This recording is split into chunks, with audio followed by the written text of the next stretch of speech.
Bienvenue sur notre chaîne Traspellere et édition spéciale. Aujourd'hui, c'est jeudi 22 août 2024 et le 20h juste heure de l'Afrique centrale. Et nous vous saluons de partout dans le monde là où vous nous suivez. États-Unis, France, Belgique, Allemagne.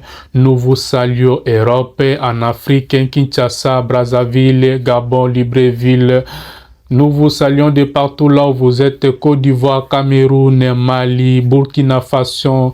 Nous vous saluons de partout là où vous êtes. Sans oublier, je salue aussi le couple pastoral, le docteur Roger Massaka et sa chère épouse Fanny Massaka depuis la ville de Cape Town. Je salue aussi Rite Bossina depuis la ville de Kinshasa. Et je salue Jazi Mulumba depuis la ville de Cape Town. Et je salue aussi le couple Gédéon Mbouy et sa chère épouse Sharon Mbouy depuis la ville de Cape Town. Sans oublier, nous allons commencer par le rappel des titres. Goma acquisant plus de 16 mois d'arrière de salaire et élément de FARDC tiré sur son supérieur. Ce mercredi 21 août 2024, à Goma, un soldat congolais nommé Baza Ilunga a tiré sur son supérieur, le capitaine Albert Bossina, directeur financier du 33e groupement naval. Selon une source judiciaire, le soldat réclame plus de 16 mois d'arrière de salaire. Après son acte, le soldat s'est rendu au bureau du TD du 33e groupement naval pour son arrestation. L'incident s'est produit dans la commune de Karisimbi. RDC, la MONUSCO facilitait la libération de 6 enfants ex-combattants Wanzalendo du cachot de l'auditorat militaire à Beni. Kinshasa, nous allons terminer par Kinshasa, lever le pied sur la coopération avec le Rwanda et l'Ouganda. Le vice-premier ministre, ministre du plan de la RDC, Guillet Nyembo, a relevé dans une interview pourquoi la RDC a enlevé le pied dans la coopération au développement avec l'Ouganda et le Rwanda. Pays cité une nouvelle fois dans un rapport des experts onisiens soutenait le M23. Monsieur le ministre. La question de la paix était essentielle pour développer notre pays. Tout au début de son mandat, vous savez, il a fait le tour des pays voisins pour essayer d'apporter ce grand message de paix et que les pays puissent travailler ensemble avec des projets communs pour développer la région.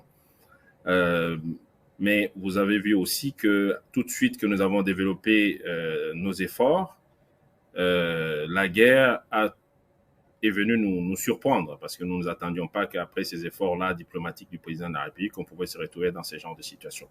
Mais qu'à cela ne tienne, vous avez le programme de la gratuité de l'enseignement qui est un accélérateur important pour les ODD. Vous avez le programme de la couverture santé universelle. Les deux programmes vont continuer à être poursuivis dans ce quinquennat ici qui vient de démarrer.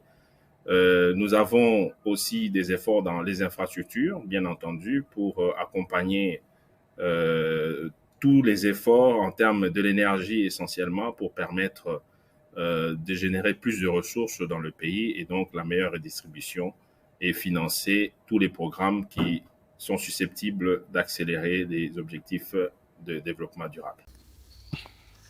Monsieur le ministre, la RDC a essayé de commencer d'entamer le programme de développement avec le pays voisin, notamment avec l'Ouganda, pour la construction de certaines routes. Mais aujourd'hui, l'Ouganda est parmi les pays cités dans le rapport des experts de l'ONU, comme en appuyant le rebelle du M23. Est-ce que la RDC va encore mettre à l'exécution ces programmes ou en étant avec dans la relation et entre les deux pays? En tout cas, on a les pays concernés par l'agression à l'est de notre pays. Nous avons levé les pieds, bien entendu, c'est tout à fait normal.